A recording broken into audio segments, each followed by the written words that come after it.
নবী করিম সাল্লাল্লাহু আলাইহি ওয়াসাল্লাম এর কবর পাকা, তার কবরের উপরে গম্বুজ রয়েছে এবং সেই সাথে আরেকটি বিষয় রয়েছে যে তার কবরটা মসজিদের অনেকটা অভ্যন্তরে।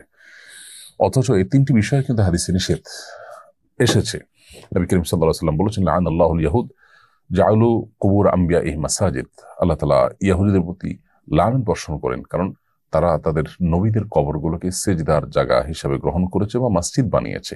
মূলত নবী করিম সাল্লাল্লাহু আলাইহি সাল্লামের কবর এটি মসজিদের নববীর পাশে ছিল, মসজিদ নবীর ভেতরে ছিল না। আমাদের আয়েশা রাদিয়াল্লাহু আনহার বাসায় তিনি ইন্তেকাল করেছেন, নবীরা যেখানে ইন্তেকাল করেন সেখানে কবর হয়, সেখানে তার কবর হয়েছে এবং সেই জায়গা থেকে তার কবর এটা নির্ধারিত হয়েছে।